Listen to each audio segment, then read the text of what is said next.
Okay. Move that there. Okay, so we are currently streaming this.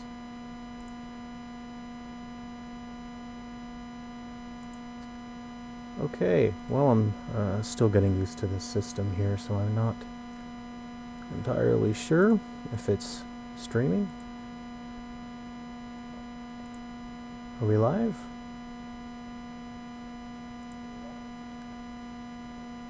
Okay. Are we live?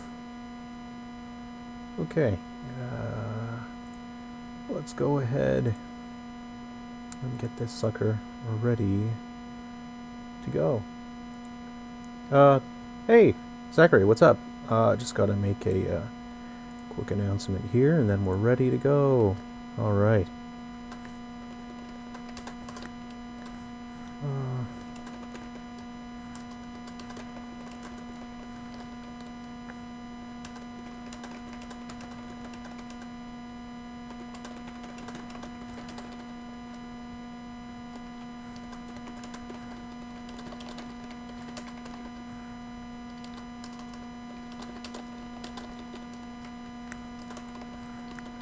Cool. Okay.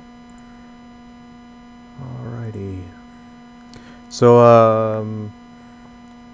we're going to be working on this fella here, the Exterminator. So, I'm just going to get a couple tools set up here, and we'll see what it takes to finish this this fella up right here. Okay. And there we go. Cool, cool, cool.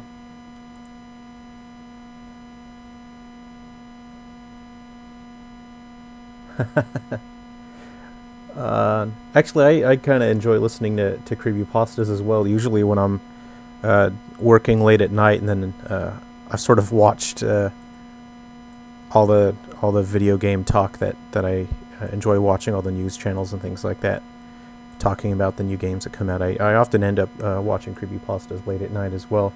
It's pretty fun. I mean, people have some good ideas, and then you often end up on creepypastas that aren't really that great anyway. But some are pretty fun to listen to. So this is an Exterminator.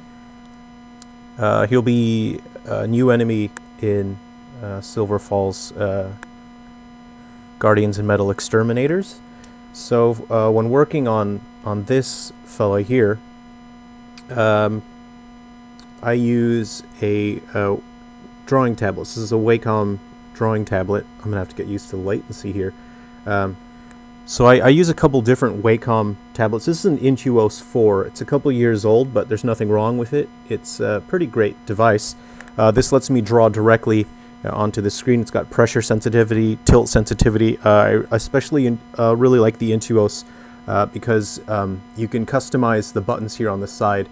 So you can have them be macro keys or a series of keys, and they'll really let you sort of get into a flow with certain programs, especially when you're doing sculpting or even just 2D artwork.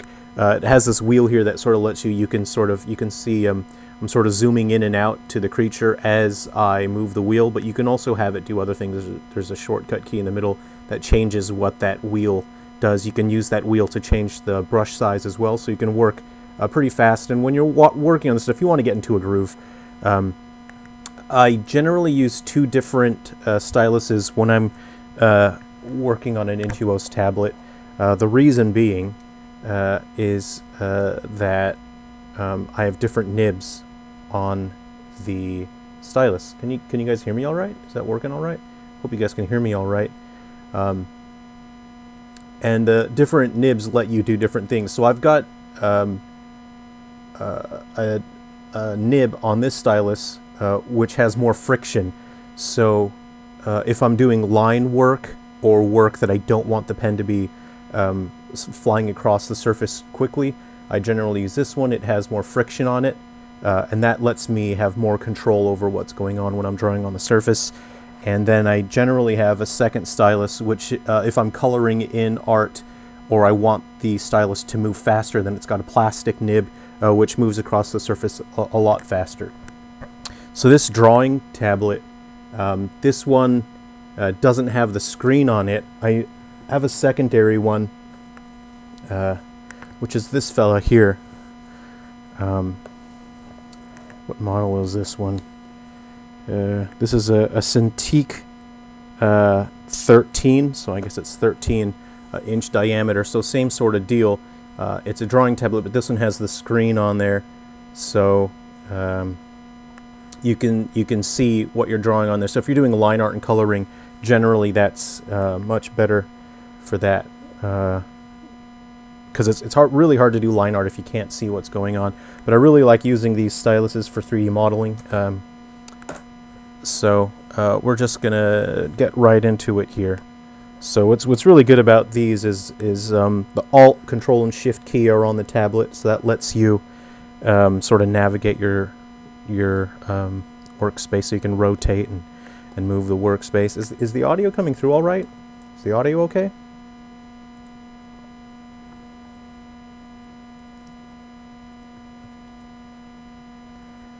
Okay.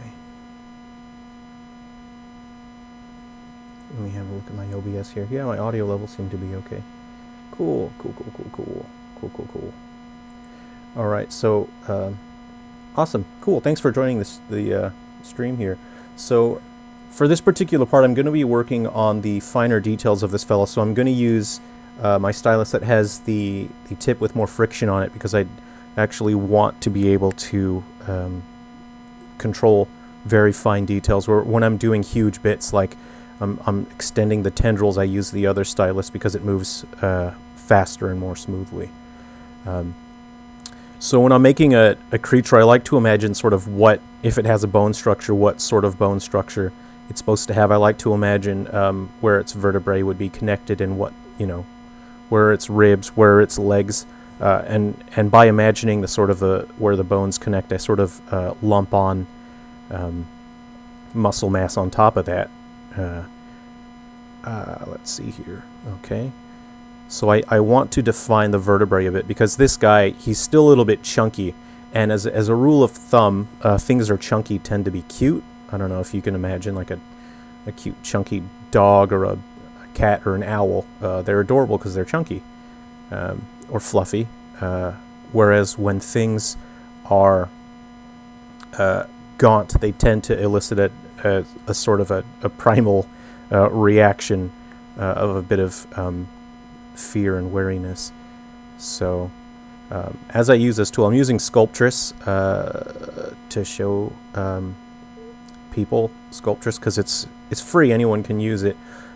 It's quite old. You can use a more advanced program like ZBrush and whatnot, but there's a pricing thing to that, and if you aren't looking to pay for a 3D modeling program, especially if you just want to try it to see if it works for you, it's a lot easier to try free programs to see if they work for you, because I think the same team that makes Sculptress moved on to ZBrush, or the same company does ZBrush. So if you do want to you want to take your work further, and you want more features and a more modern program, then you can use ZBrush. But Sculptress is free. You can download it right now. It's quite fun. And then later on, we'll look at the system that we built for Silver Falls characters, because we built a framework. So for all our upcoming games that have Silver Falls characters, we use a system that sort of lets us save on work. So we do the work making the characters and formatting them so they can have facial expressions and whatnot once, and then after that we sort of can copy and paste them from game to game and not have to reprogram them again each time. So I'm just sort of trying to make these make a little more sense. So what I'm doing is I'm using the draw tool with invert. You can see it's subdividing it quite a bit. It's adding a ton of polygons there, but that's very easy. Later on we'll use the reduce brush tool, and then we can have a finer control over it. I'll just show you an example right here. That's, that's, oops, I've inverted that. Let's go ahead and hit that like that. And then so you can see that we can get rid of those polygons. So it makes it very easy to control which part of your sculpt has the detail that you need, while other areas that don't need as much detail, you can make sure that it'll run well on whatever game you're putting this fella into.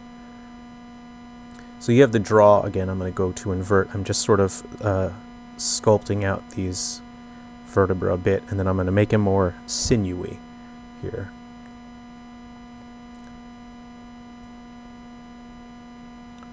Alrighty.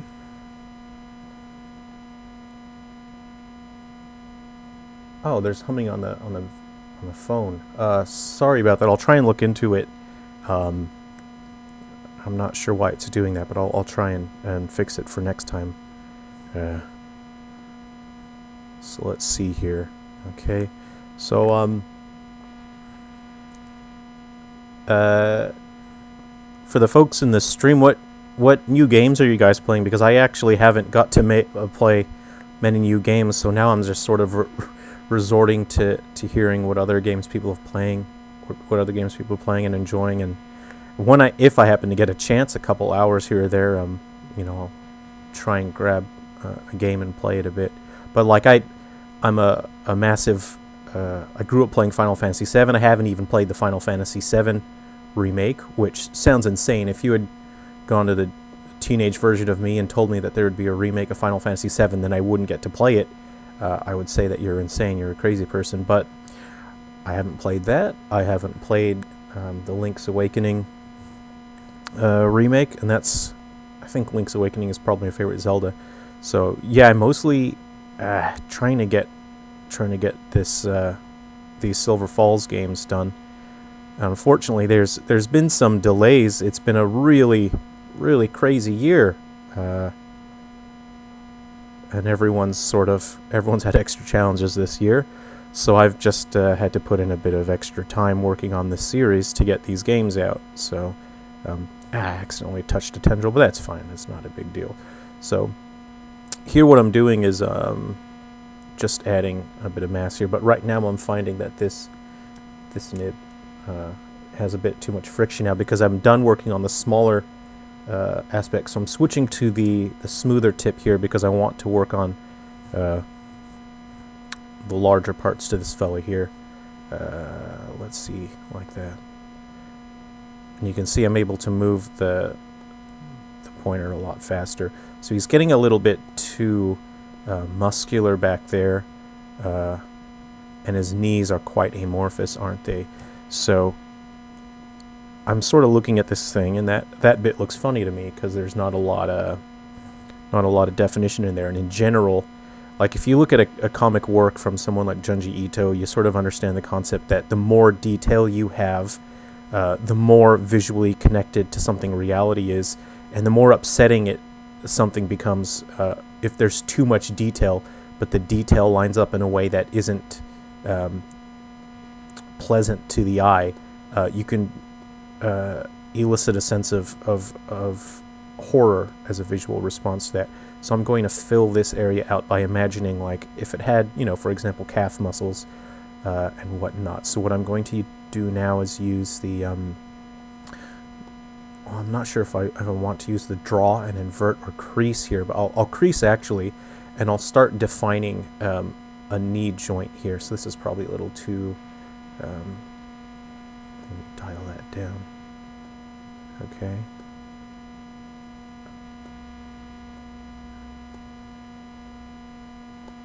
Okay, so I'm going to have to smoothen that out a bit. What I'll do here, now I'm trying to imagine what the knee joint would look like on this weird imaginary creature that we're making. And I'll smoothen that out, okay?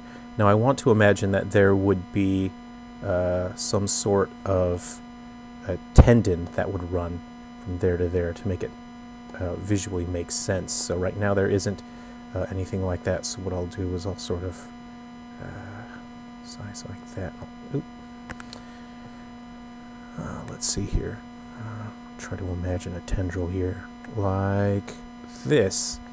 and I try to imagine what sort of details would just be too much. You wouldn't want to see so much detail on a creature, and that's what I try to aim for, is having so much detail that it's just not really that nice to look at, which is what you should strive for with a monster design. Because when you have detail in a creature, it forces people to relate whatever creature they're looking at. It forces people to relate that to their life experiences, what people are familiar with. And if you have all of these details presented in such a way and in such a combination that it makes it difficult for people to relate to, yet they can relate to it in some respect, I think that's what makes an effective creature design. Let me undo that. I think of things like, for example, John Carpenter's The Thing. What year was that? 82? 83? And I love watching that movie. And I think it's so effective because, let me inflate this. There's so much detail in the monsters, and the detail they don't add up in a way that makes sense in your brain. And that's such a visceral response that people don't really have a way to cope with the upsetting strangeness of the creatures in John Carpenter's The Thing. And that's why I enjoy watching it, because it's effective, and you don't need CGI. You don't need super fancy modern stuff. That stuff was made in 82 or 83, and it looks brilliant because the philosophy behind the monster design just makes a lot of sense. Let's go ahead and save that. Let's see, you're playing Vitamin Connection on the Switch, but the controls okay. Maybe I'll try turning off my air conditioner and see if does that help with the buzzing sound there. And I suppose I'll just get very sweaty.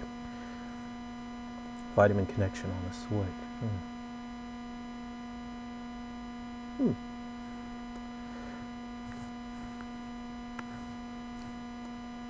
Have you played Super Metroid before, or are you sort of jumping into it for the first time? The Metroid I've played the most was Metroid Fusion on GBA, and oh man, that's the atmosphere in those 2D Metroid games is really fantastic. So right now I'm trying to fill out the muscle mass, and I'm going to try and make it more sinewy. So I'm making muscles, what I'm imagining is under the surface. I'm going ahead and invert, and then I'm just going to reduce the brush size here, and we'll go ahead and just try and, define some. See, that to me is sticking out too much there, so let's go ahead and brush too big, like that. There we go.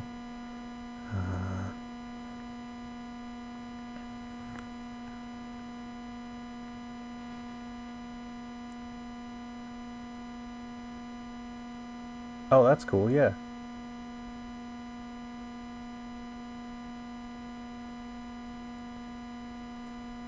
Oh, I really wanted to play Persona 5 as well, but again, it's just a matter of time, and I'm thinking in the future I'll have more time, but Persona 5 is one game I'd really like to play, especially after they got Joker and Smash. I'm quite into the smashing of the bros, and Joker's such a cool character, and I thought, oh, that looks like a game I'd probably enjoy. Yeah, you'd ask, having too much detail will make it very difficult for your game to render.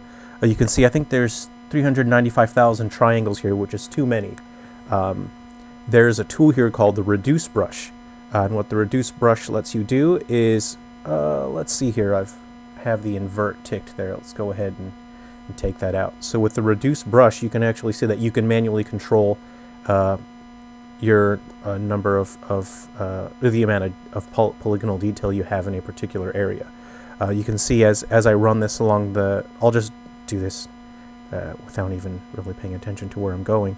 You can see that number decreasing as I run the reduce brush. So for now, I'm not worrying about that. That's usually towards the end of my sculpt. I'll go through it with the reduce brush.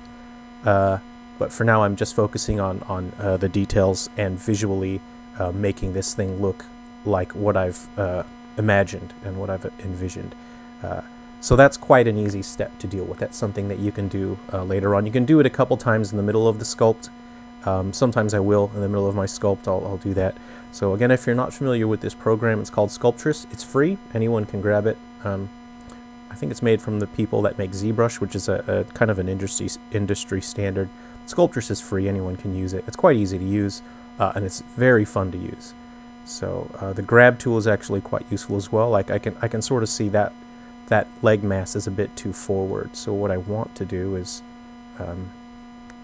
grab it a bit like that. There we go. And there we go. And the reason why these tendrils are sort of sticking out so far right now is I've got an idea of how I'm going to rig this monster. So rigging is the process of sticking it into a 3D program that lets you create a bone structure for it. And so I try to keep the tendrils separate from each other so I can make it easier for me to rig later on. The farther apart they are and the straighter they are, it'll make it easier to rig. So what I will do is I'll use my draw tool again. I'll invert it, and I want this area to look more sinewy here, like that.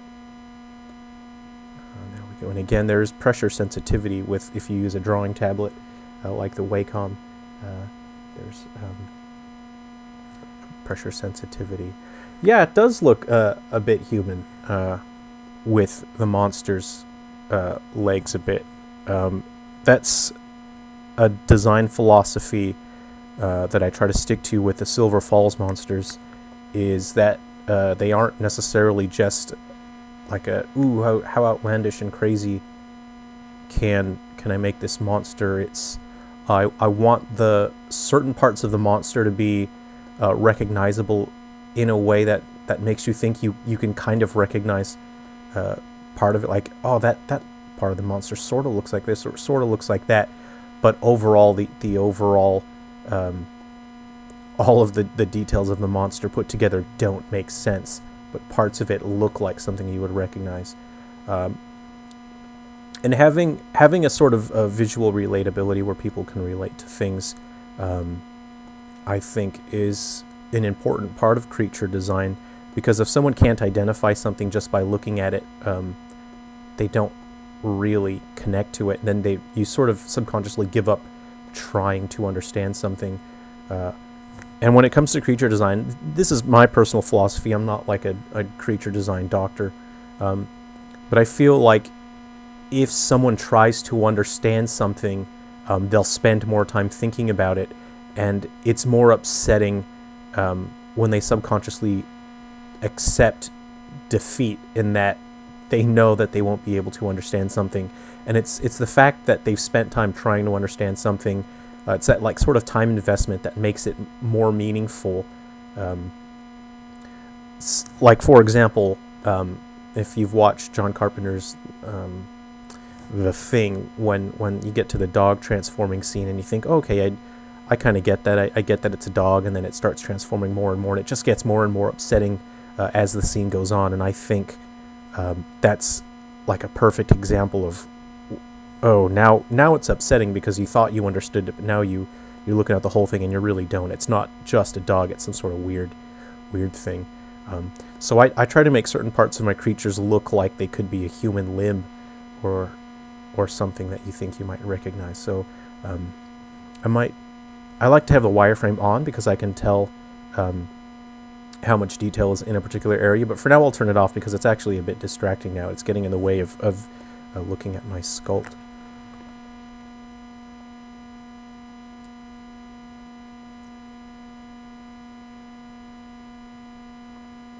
You know what? I love creepypastas, not necessarily just creepypastas, but people making YouTube videos and Wendigo stories. I love that stuff.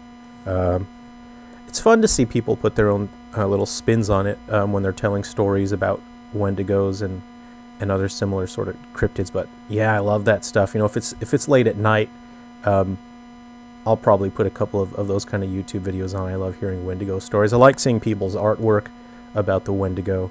So I'm kind of happy with the detail there. I'm not sure. I might come in with normal maps later, and I might try to make things more veiny, because again, the amount of detail that something has, you can get to a point where when there's so much detail, it can actually be quite upsetting to look at, which is generally what you want with a creature design that's meant to elicit a sense of horror. So I'm going to give this guy like let's give it this thing here, give it a couple more, because these tendrils are, I want the tendrils to be visually connected to the body. I don't want them just, oopsies, that doesn't look quite right. I want the body to make sense and not just have the tendrils look like they're sticking out for the fun of it. I want them to look like they're connected with veins and sinew, which will make them upsetting to look at, I think. So we'll do a bit like that. We'll connect it there like that. And again, we can smoothen out details, and we can reduce the poly count later on, as well as we've seen the detail of. So I think that's already sort of upsetting to look at, having veins run through the tendrils. If I had, infinite amount of time, if I had a big team working with me, I'd love to use sort of procedural texture mapping to have veins that are throbbing and much more detailed, but it's something that you would need dedicated artists and programmers working on, and we're sort of on a bit of a deadline trying to get this next Silver Falls game out. So see, that vein is a bit too big, so let's go ahead. I'm going to shrink the size of my brush here, and then we'll try and get some veins on here, something like that. There we go. That's sort of not that nice to look at. Okay. So let's just see how this looks here. It's got a nice happy little vein here. Okay, what we're going to do is use a smooth tool now. So where the sort of vein starts sticking out, I'm going to smoothen that out a bit, just to try and get a smoother sort of, it looks more organic. There we go. Smoothen that out, and again we'll go in later and we'll reduce the poly count, because you're right, it's not a good idea to have a giant poly count. Right now this is 626,000 triangles, which is an enormous amount. I suppose if you were making a PS5 game, it wouldn't matter because they've claimed to have infinite polygons. I don't know how true that is, but does anyone have a PS5? Yeah, it's a good idea. Yeah, having different parts of the body have different textures is a great idea, because it makes it easier to look at the enemy, and it makes them visually more interesting, so that is a good idea. Let's see here. I increase the strength of my smoothing tool here.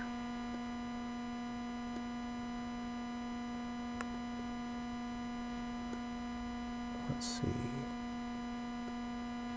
Not sure what's going on here. I might switch to my mouse real quick. It seems to be doing something real funny. I'm going to turn my wireframe on just to see what's going on. Is it? Not sure what's happening here. It's gone crazy. Let's see. It's done something funny. So we're gonna step away from the smooth tool for a little bit. It's being a bit weird. But that's computers for you. So let's go ahead and save. We'll go ahead and hit that reduce brush again. As you can see, there's an insane amount of polygonal detail there. So let's go ahead and just run that over, and then you can see the polygonal detail. It now makes more sense. And again, you can always come back and run through it more and more. You can get more into it. You can make a very high poly count version, and then you can bake the normal maps. Then when you create your lower poly count model, you can sort of put some detail back in with the normal maps. That's easier for your rendering program. I don't have a PS5, so I don't know if it's true that you can have unlimited polygons. They were bragging about that. I would love to have unlimited polygons, but yeah, I don't know if that was just marketing hype or if that's going to be a real thing. Let's see here. It's a real shame. I heard some people are getting their PlayStation 5s when they order them. They get them stolen, which is that's not cool. Don't steal things from people. But yeah, some people are receiving cat food. They're receiving foot massagers and you know, George Foreman grills instead of getting their PS5s delivered, which is that's so messed up. And I personally can't imagine what sort of thought process a person would go through when they see something that doesn't belong to them and they think, oh, cool, someone just spent, you know, $500, $600 on something. I think I'll take it from them. And to not feel bad about that is... I can't personally understand what sort of mental gymnastics you have to put yourself through to make yourself think that's okay. But I really feel sorry for people that have had their delivery stolen. They didn't get their PlayStation 5 or their Xbox, so that's pretty messed up. Yeah, I still use a Wii U. I've got friends that come over, we play. There's still a couple games on Wii U that we enjoy playing. I love the gamepad. There's certain games where having a map on the gamepad is incredible. Having an inventory on the gamepad is great. It's a real shame that the Wii U wasn't really picked up by developers as best as it could have been. That's a real shame. But yeah, I still use my Wii U. I like using it.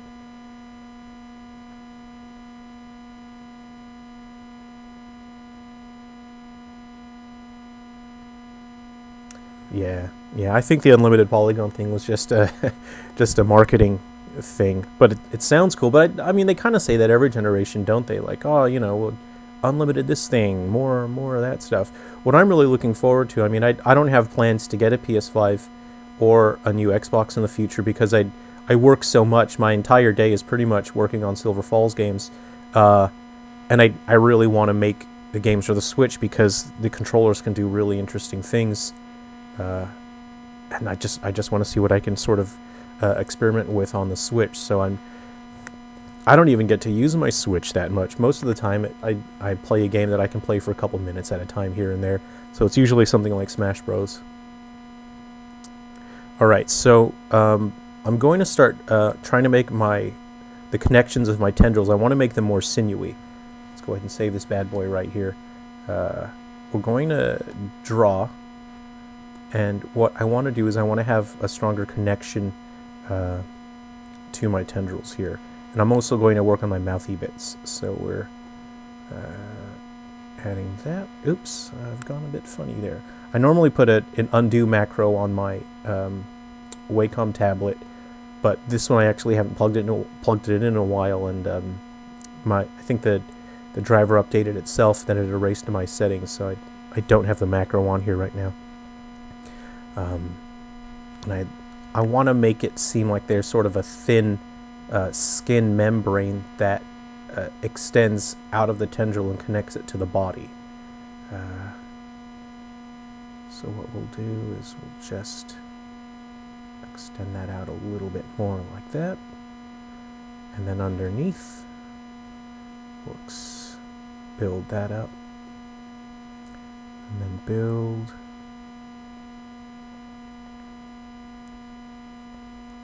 And again, we can always come in and smooth things, so as you know, you have this sinewy part of the skin that extends into the body, you can smooth that out.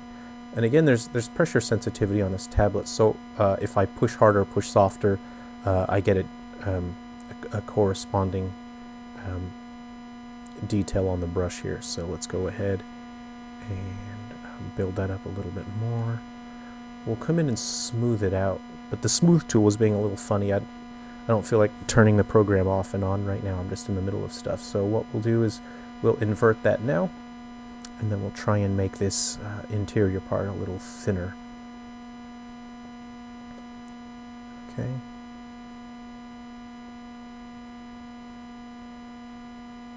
There we go. Just like that. There we go. There we go. All right.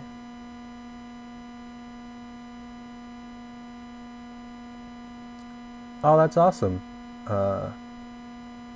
Yeah, when I was growing up, I played pretty much all my video games with my sisters. So to me, playing video games is like it's just a cool way to hang out with your to hang out with your friends and family. My sisters and I grew up playing games like Resident Evil and Silent Hill, which was really cool. So we had like, you know, the fun, cute games. We played the dancing games like Dance Dance Revolution, Bust a Groove or Bust a Move, depending on your region. But yeah, my sisters and I really loved playing the horror games, which is pretty cool. So I'll come in and smooth that out a bit more later as well. So, yep, and then we'll make that more sinewy, like that. Like that. And yeah, which is it's so great that we can still go back and play old games, even if we have to emulate it, because yeah, it brings back cool memories of hanging out with friends and family. And I think the more we can still keep re-releasing games, the better, because it's hard to get those games on the old consoles. So I think it's great when they re-release them, and then you can play old games on new consoles again. So I want these tendrils to be less puffy, and it looks like they're sort of stretched and sinewy, like that. There we go. That's it. So that tendril is now. I'll turn off the wireframe again. There we go. That looks much. So this is, again, this was earlier in the sculpt. I hadn't had to put the details in, but this is more along the lines of what I want it. Oops, flying around there. This is more along the lines of what I would like it to look like. And again, with normal mapping, we could add more details like veins and things like that. Sorry, I bumped the mic there. So this monster is called an Exterminator, and it's the titular monster in our upcoming game, Silver Falls Guardians and Metal Exterminators. And these guys are sort of metallic as well, so they're quite difficult to defeat. And we have a lot of details that we've yet to release for our upcoming game. Well, the acronym for that is Silver Falls Game. There's going to be a couple surprises on it. We're trying to do some things that are a little bit unexpected and kind of what I think is sort of just a fun way to explore a different part of the Silver Falls lore and the story. The game takes place in the late 80s, and it does feature some characters that have been introduced in the series already, but they aren't. Obviously, we're creating the monster now, so this monster hasn't appeared in other Silver Falls stories yet. So I want it to seem like this tendril is just going to be like wrinkled skin now. Let's see here. And I didn't actually want this to be an elbow joint. That's just how the sculpt ended out. So, but I might, because it's ended up that way, I might put an elbow joint in there just so it's upsetting and different from the other tendrils, which are just going to be long flaps of wibbly wobbly skin. And I've planned out going to use physics to animate these, so these won't be. There will be some keyframe animation, but I think it'll be more interesting to have the tendrils physics based and wibbly wobbling around and sort of trying to tickle you, give you a little bit of a tickle to your health bar. So I'll put this here. And this fella, I'm imagining he's real good at just sort of grabbing things with his tendrils and then sort of sticking them down his mouthy bits. There we go. So I want the appearance of veins, stretched skin, very sinewy, very taut, so I can come back to that later. And I'm working, again, in a symmetrical mode, so I can work on one side and then the other side will be copied as well. So the mouth, again, has not been finished. It's not fully designed, but I can show you guys how far it goes in, because I've got an idea of where the player's camera will go, how close it can get to the creature. So the mouthy bit goes in about, I don't want to touch the model here, goes in about there, so it's not all the way far. but in general, during play, you'd never even be able to see that far in as well. And I'd use ambient occlusion, so it gets very dark as it goes further into the mouth. But my idea with this fella is that these tendrils would be able to stretch, and they would be able to grab its prey and stick them in there and give them a good old happy old kiss. Yum, yum, yum, yum, yum, yum, yum. There we go. Let's see.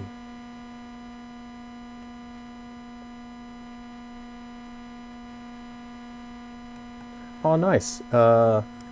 Yeah, I love playing Mario Kart. I'm kind of terrible at it, but I do what I can. But usually I have certain friends that are so good at Mario Kart. I'm kind of, we start playing and I just sort of go in with do my best, but I know that against a certain friend I have very little chance of winning in Mario Kart.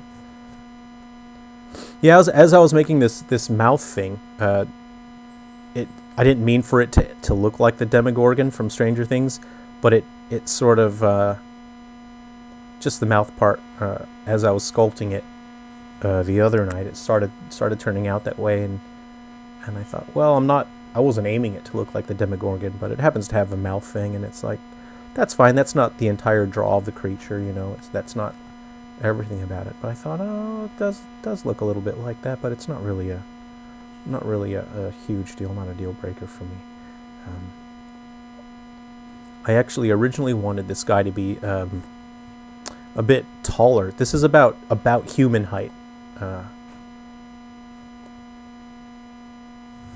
and it's meant to sort of stick animals in there and go yum yum yum yum yum yum yum.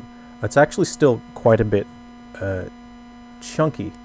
So what I'll do now is I'll just start bringing the body in so it looks closer to what I've envisioned for this handsome fella.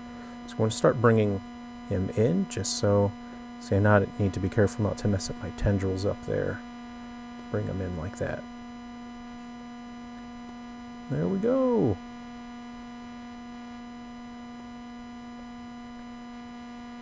Yum yum. Yes, what a handsome boy. What nice thick legs you have. Nice. So I might come back later and put some veins on that fella.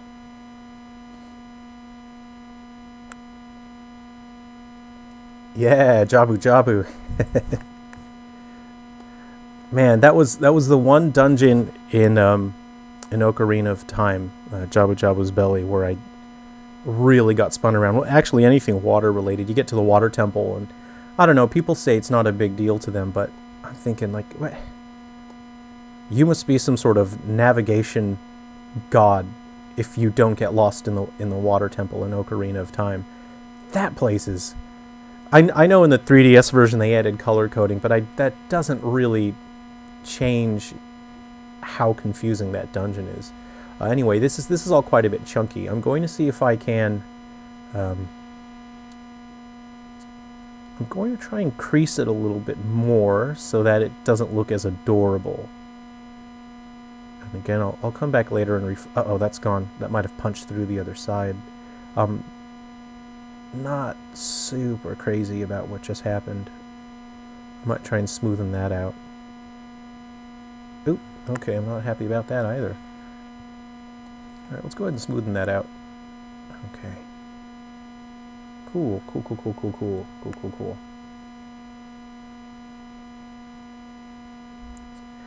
Yeah, I think Jabu Jabu probably took me a week or two. The Water Temple, that one probably took me a week or two when I first played it, Ocarina of Time. And then I think it's the Light Temple? Is that the one where that's one of the last ones you do as Adult Link? That one I was unstuck on for a while. And then what's there's one that was like so scary. It took me a while because it had the scary music and I couldn't play the dungeon because I was scared of the music in Ocarina of Time. Yeah. Anyway, we'll come back to this guy. We'll do some more work on the tendrils. What I'll do now is I'll do a bit of work on the character system in Silver Falls here. So what we'll do is we'll work on this. Yeah, I think that's the dungeon. That's right. Alrighty. I'm going to just have a bit of my Pepsi here, not sponsored or anything, just enjoying a nice sparkling beverage. Okay, so this is the system I've designed for our whole series moving forward. We'll probably be using it for years and years and years for our upcoming games. And what it does, this system, it's called the Silver Falls Universal Character Builder. What it does is it lets me take characters from different formats, drop them in there, and then it applies an animation system, a gesture system, and it lets me control all the facial expressions. So this character's already been formatted, but I'll show you the tool here. And in general, like if this character's already formatted, but if it wasn't formatted yet, I would drop that in there. I'd put the character name in there. And that would sort of, when I do everything, it'll sort of rename all the important files and all the objects. If I need that character to have physics in the chest area, you can have that. If the character has long hair that needs physics applied, I would hit that. And then this ramp lets you specify bone stiffness. That's, as characters are sort of moving and they're wobbling around, I can sort of adjust how that works. In general, if I had things like hair, I'd have to reference that so the game knows to line things up in a certain way. Earrings, bracelets, because I can also have those items be removable or hideable. I use Magica Cloth, which is a cloth simulation asset that you can get on the Unity asset store that handles physics simulation for clothing and things like that. So you have to generally specify the colliders inside the body so the clothing knows what to collide with. So I've set up presets so I don't have to keep creating all the objects myself. So I want to say that if the character has a dress or a robe or something where the entire body needs colliders, I would put full body. But if the character doesn't need colliders on a certain part of the body, I won't do that. So I've specified this myself. It'll automatically set up the colliders themselves. So let's say torso and upper arms, and then you can specify the size of the colliders. So fun size, slim, chunky, and extra chunky. And then I can specify whether I want the leg colliders inside or outside, the arm colliders inside or outside. That's just if you want something skin tight or something that's a bit more bulky. If I've separated, these are just task lists, task checks for myself to make sure I've processed everything. And once it's ready, I can add a tongue. Every character can have breath effects added, so it can check the sort of the temperature of the environment, and then they can have cold smoke coming out. I can set up the physics for inverse kinematics, so your character, like if they fall down, they can sort of go wibbly wobbly. And the IK handles are for characters walking. If you want IK handlers, they can walk uphill, step on steps, and it would adjust their legs accordingly. And I also have set up here, if I can just sort of grab on here, just for really realistic lighting on the eyes, I've added this sort of cornea so that it catches light and reflects in a very particular way. So what's quite interesting about this system, we'll go ahead and we'll close that, is the facial control system. So right now I have one of the more interesting aspects is called the gesture tendency. And then the gesture tendency will sort of give facial habits to the character. So say, for example, every 1 to 2 seconds she'll have an eye twitch, and then every 2 to 3 seconds she'll have an Elvis sort of lip thing. So let's go ahead and run it, and then we'll see what happens. So we'll have a look at the character here. We'll zoom in a little bit. So you can see she's doing every 1 to 2 seconds the eye twitch and the lip. And so every character, I've planned out every single character in Silver Falls has very specific gesture tendencies. So even if you have like a character who you have a 70s version of that character, an 80s, and a 90s version of the character, and a modern day version of the character, their gesture tendencies can be pretty much the same. I'll go ahead and cancel that. I'll add a couple more just for fun. We'll play around with the gesture tendencies. So we'll change it to 4, and instead of we'll go stretch eyebrows, the lower face. Let's go whatever that's going to look like. Let's go upper face again. Upper what do we got? We got blink, furrow brow. Let's do that every 5 to 7 seconds, and then we'll do another one for the lower face. Lower face, yeah. Let's do I don't know, kiss right. All right. And then you can also tendency how often they blink. Let's just slow that down so it doesn't interfere with the other gestures here.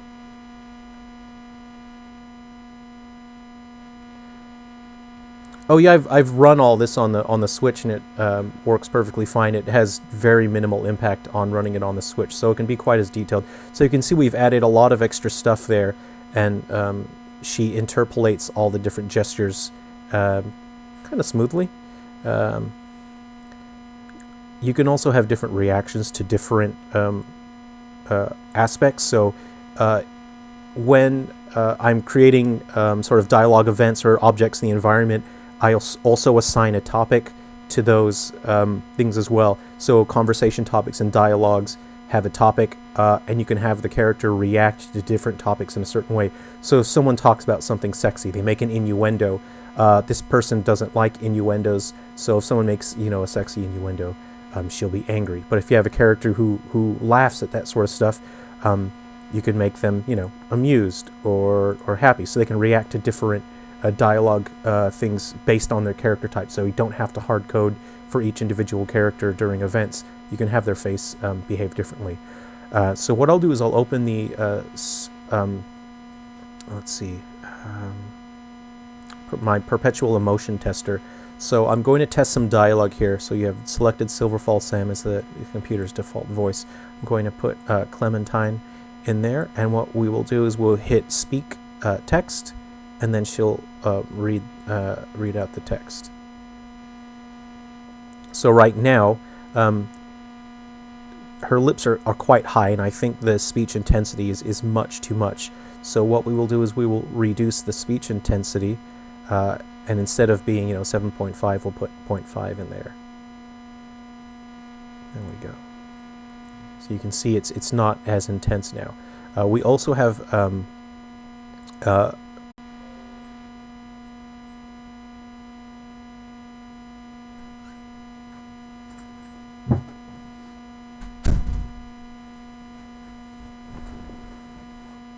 and we're back.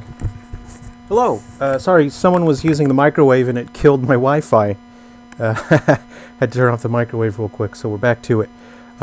So we'll, I don't know how much got cut off now, but we were sort of discussing mouth modifiers. So each character can have different animations when their mouth is moving for speaking. So each character won't look exactly the same. So what we'll do with Clementine is we will lower the mouth when she's talking, so her lips will be a bit lower, and this is the weight for that. So I'm going ahead and let's just move it up there, we'll run it, and then we'll see how it looks. So I've still selected Clementine, we'll speak, and you can see now her lips are quite low, so the weight is a bit too much. So can we adjust that on the fly? Yeah, you can see now that looks more natural. Her lips aren't too high and they're not too low, but her mouth is moving way too much, almost like she's shouting at us. Let's go ahead and reduce the speech intensity. And now her lips are not moving as much. So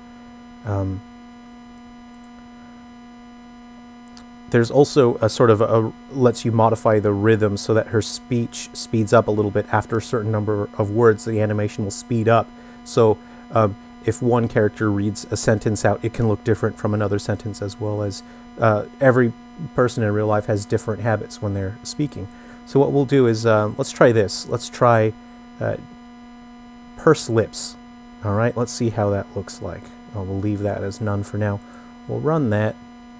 And now let's see what it looks like when she talks. Instead of, oh, did we run that? Instead of lowering her mouth, we'll purse lips, and then we'll see what happens. Speak text. So you can see her lips are pursed a little bit now. So each character can look very different. And I'll zoom in and then we can approach it from a different angle. We'll hit speak, so you can see she's pulling her lips in a little bit while she talks. There we go. If you've ever wondered what Clementine's hat says, in the 3DS it's quite low resolution, but it says Silver Falls. Oops. Let's hide the gizmos here. Yeah, and that's the Dusty Cactus. Oh yeah, there's a question here. There won't be any crossplay between the Switch and the 3DS. In terms of the code linker code to connect to the other games to unlock content, it's going to be the same code linker system. They're going to be pretty much the same game, but the Switch will have multiplayer, whereas the 3DS is going to have a campaign that doesn't exist on the Switch, so that's fun.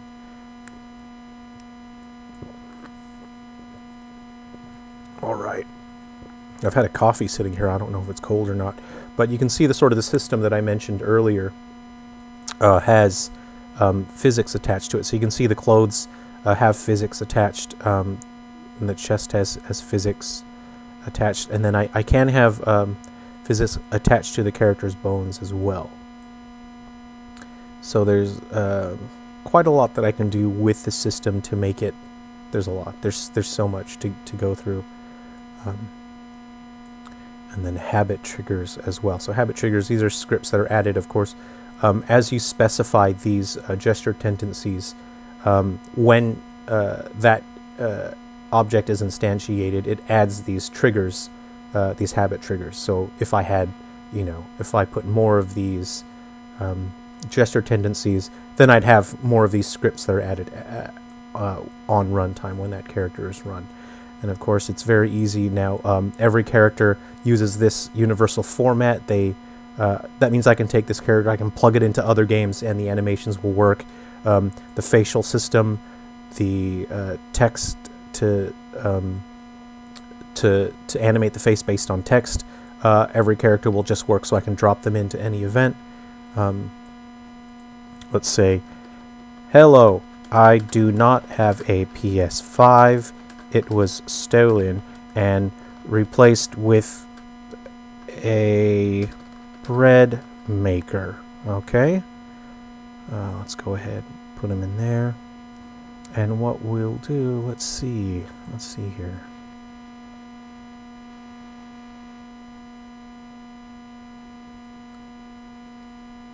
Oh, right, different. He already has his facial expressions in there. Let's see. We'll put frown in there. How about that? Yeah, okay.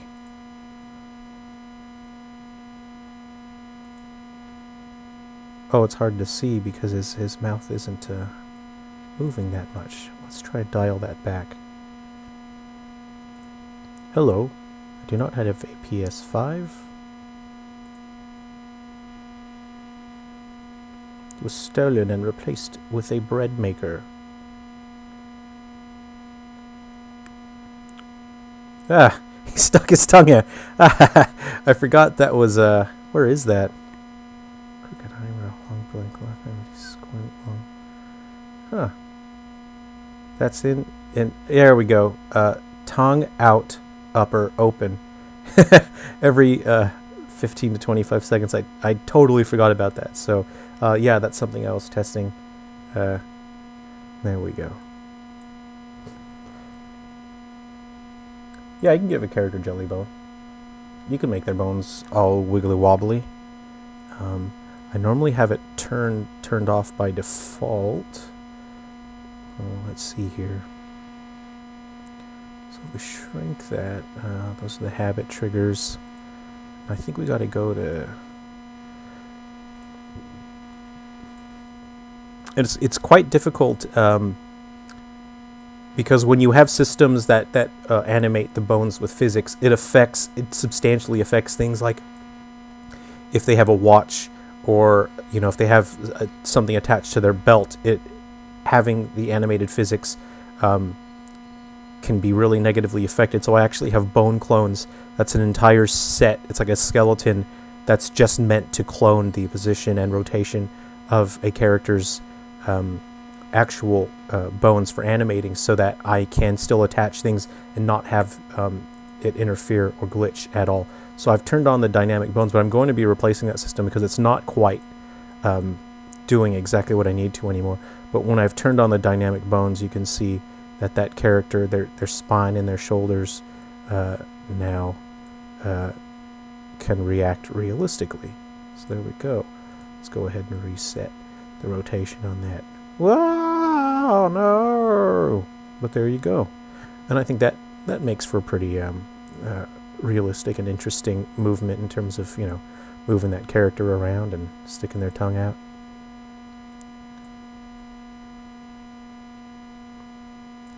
And there you go.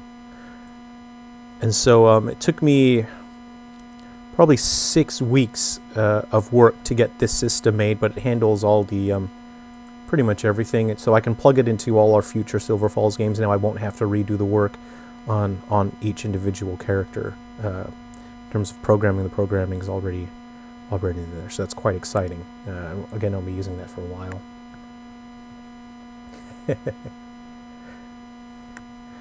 Well, apparently, I mean, some people got an air fryer, some people got a George Foreman grill. That really sucks. I'd be very upset, but you know, Amazon said they offered to people a $5 or a €5, I don't know, something gift card if their thing got stolen, which is like, that's not a whole lot.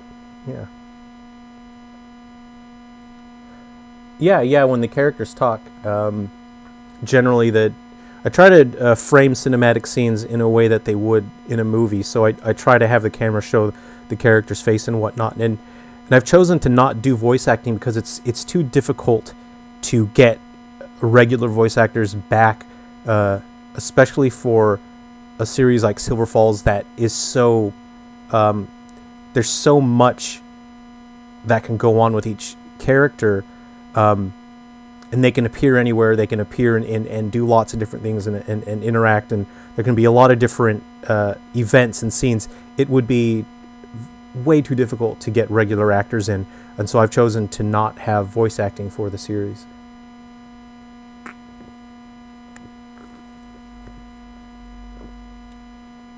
Oh, they oversold PS5 pre-orders. That's not real smart.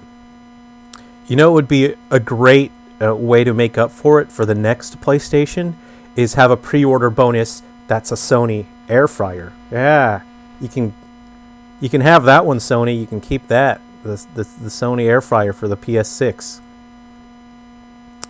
That's on the house. But I mean, if you want more ideas, you're gonna have to send some checks my way. But that one you can have for free. I'll go over a couple other small things here. Where did Clementine go? Actually, let's look at another character now. We've been looking at these folks for a while now. Let's go at let's look at Wood. Wood here. I'm not sure he's fully set up though, but I was still in the middle of rigging this guy up because I have to animate the hair and everything and the clothing separately. Let's see here. Is this character fully set up? Oh, so check these out. These are holders, right? So not every game in the Silver Falls series will use all of these features, but I have the features in there just because there may be some games that will use them. So I have holders here. So I have a weapon holder right, weapon holder left, hat holder. So you can see here, the reason why I have those holders in there is because I have what are called Silver Falls universal props. So this universal prop, it has offset positions and rotations for attaching to different points on the character. So what I will do here is I'll just run this test. Let's go like this. We'll go equipment tester. Alright, so for the character object, let's go to... where's my guy? Here's my guy, right? We'll go... character object is Silver Falls character Wood. Let's see. So what I want to put in here in my prop object is, let's say I'll take this axe and we'll put the axe there. That's my prop object. And I haven't used this testing tool in a while, so I don't super 100% remember use the tool correctly to test it, but this lets me test the point. So if I equip the prop to the character, you can see that he holds the axe in his left-handed, and then I would have to adjust his left-handed position because it doesn't super fit. But let's say I want to put it on his shoulder now. Let's go ahead and put that to none. Let's remove that. Equip props to character. Now he can wear the prop on his back there. Let's say prop axe. You want to put it on his belt on the back, and then again hit none. We equip the prop, so now it's hanging from his belt on the back. Let's see what it looks like if we put it on his belt on the front. None. And equip prop, so now he can hang it from his belt on the front. And then, as you can see, we can adjust the offset rotations and positions for each tether point. I've never tried to attach it to a hat because obviously it is not a hat, but today it's going to be a hat. So let's go ahead and equip the prop to the character, and he doesn't want to wear it as a hat because what are you, a crazy person? An axe is not a hat, so obviously that can't go there. But let's see if he holds it correctly in his right hand. None. There we go. Okay, so we would have to fix that because he's holding it backwards. Unless that's like a really stylish way to fight with an axe that I don't know about. But mainly it's for attaching to those points there. Let's go ahead and click that. Yeah, and every character in Silver Falls, whether it's an NPC or a playable character, they'll all have these values. And it's designed in an efficient way that doesn't use up, a lot of memory or processing or anything like that. And I don't know, if someone wanted to mod a game or something, they could take the NPCs and make them function as playable characters because they all have the data in there. I mean, that's not my intention, but it's more flexible from a developer standpoint to have all of that data in there, and then I can have more freedom with the characters. Hey, you're back. Hello. Yeah, it's the logistics. There is this is going to be a spoiler, but I mean, there's only a couple people here anyway. But there's one game that's in development right now that we haven't mentioned or publicized or anything that will have voice acting in it. But it'll likely be the only, if not one of the only games that has a voice acting in it. And then again with that character creation system, I think we've got bracelet holders, earring holders. So that way, if there's any sort of game that uses a character customizing system or a character building system, all of these are already, it's an automated system that puts those tether points in the right places, so that way the player can equip different pieces of jewelry, glasses, hat, necklace, rings, earrings, and then it'll appear on your character as it should. And there you go. Cool. And in case anyone is a fan of the Game Boy Color game that we launched last month, which is it's still in beta, but you can play through the entire game. We do actually have, I mean, this is just a silent spoiler between us, the couple of people that are here.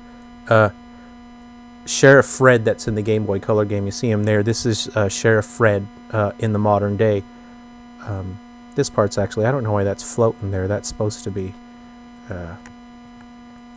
okay, hold on, my cigarette box. That actually is attached there. Actually, if you have a close look here, I'll try and get in there. You can see that he's taped his cigarette box onto his suspenders with some tape there. There you go. So he's always ready for a smoke. But smoking is bad. Okay, don't do it. Because drugs are bad. Okay. Yeah, he's got some in there, but they're fully. Let's see. I think those are grouped together, so you can't really remove those out there. But I actually had a lot of fun designing the box for that and making it sort of. You can see that it's got imperfections and shiny bits on it. But yeah, this is actually Sheriff Fred, as he would appear in the same year as 3 Down Stars. So he's 17 years older than he was in the Game Boy Color game. That's pretty cool. He's also rocking his favorite liquor. It's Silver Courage. It's made in Silver Falls, actually. There we go. So there's Sheriff Fred. That's a spoiler. Don't tell people about it. That's just between us guys. And here's Butch, the butcher. There we go. He's got a cool belt for his tools there.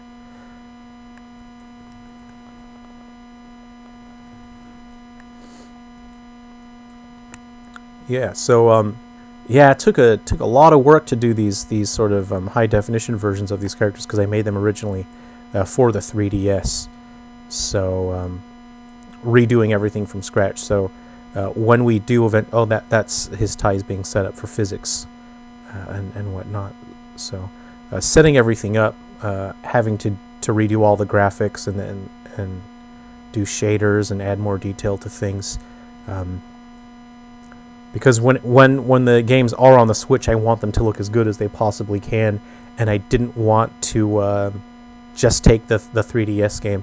So again, those are just sort of floating there while I line them up. But there's Sheriff Moss there, and yeah, I'd actually gone in and I'd even painted sort of the reflectiveness and the moistness underneath the eyelids and whatnot, and I added these corneas to make them catch light better, and it just makes the characters look more interesting. So I'll open up a room here that's meant for it's what I call my photo box here. So I won't save this room, and I'll sort of show you guys where I sort of pose characters if I need to get like cool portraits of them. So this is Helen, and she'll appear in other games as well. She's got this cool scarf that she wears a very particular way. But let's see who else I had in here. So, what does Karn look like in this room? Where is he? Hello, fella. There we go. That's one of the characters that was in the background. Annalise. Let's see. Oh, what's going on here? I don't know quite what the camera is doing, so maybe that's appeared on a weird layer here. Nope. That's weird. That's real weird. Let's go ahead and hit that. I don't know why it did that. That's real funny. But something that I had to do with Annalise as well. I'll run it and see, because I had to spend quite a bit of time. I wanted the metal on her bracelets to be quite detailed and realistic. I wanted the texture to make it feel like it was like something that you actually wore, and it's a bit scratched and sort of weathered because you wear it so much. But these are actually animated with physics as well. I'll turn the gizmos on. You can see the physics detection on there. So I'll run it and we'll see what happens. But obviously in the 3DS version there are no physics. The characters just have their jewelry, and that was attached to her arm. But in the upcoming Switch games and any sort of future games, her clothes will have physics animation. The bracelets will have physics animation. So we'll run it, and then we'll see if it behaves.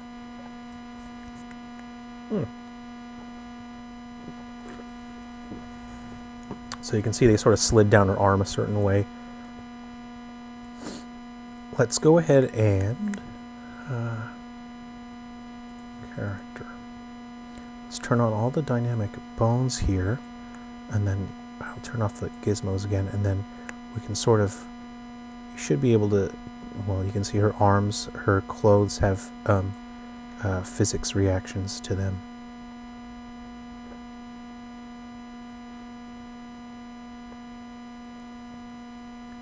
Her hair has some physics to it as well. Let's see here. And her bracelets do have. So what actually I'll do with her animator, let's see here. I'll have her run, and you might be able to see the physics of the bracelet a bit better. So it's more interesting when you have those sort of realistic animations. Yeah, there you go. and it does take quite a bit of time, but I think it's the sort of small details that make it interesting.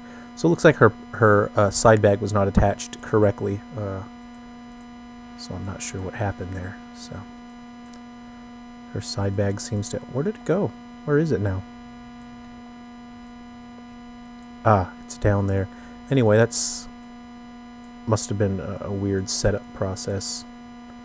But yeah, I put quite a bit of time to get the leather to look... and sometimes in games you're just going to have to make textures a little bit more shiny than they look in real life, because you're really desperate to just catch the light and to make graphics pop. So sometimes things just have to look shinier.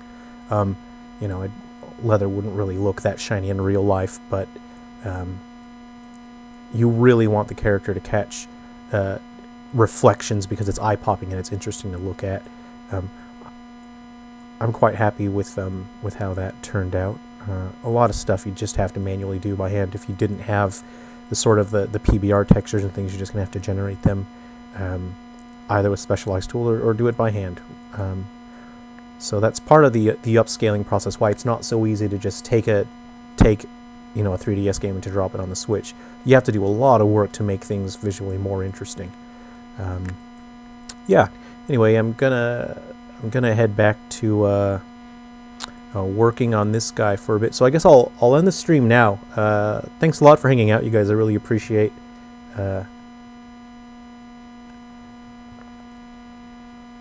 How much the 3 down stars sell? I don't think I'm allowed to. I don't know if I'm allowed to talk about that. I'd have to look at the thing. I don't know if I'm allowed to say what. But it's a challenge. It didn't sell. Well, it hasn't sold great yet. There have been a lot of issues with glitches and things like that. But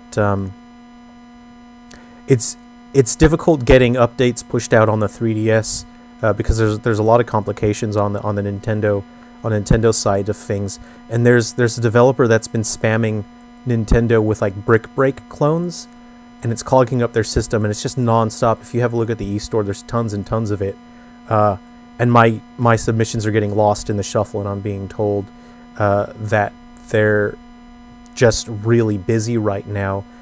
So when I make updates for 3 down stars, something that should take less than 2 weeks, it's taking months and months.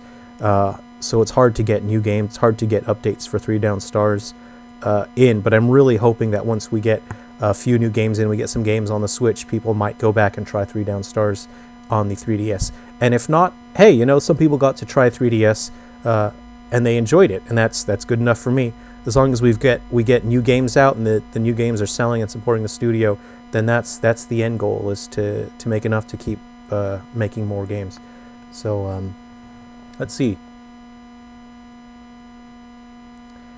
Hey, what's up? So well, no one in the 3DS games, no one ever explains if it's a virus or what's going on with these sort of things. Is it spores? Is it, you know, a zombie thing? It's not zombies.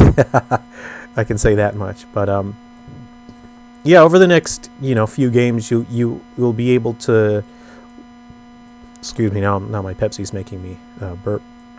Over the next few games, there will be more and more details.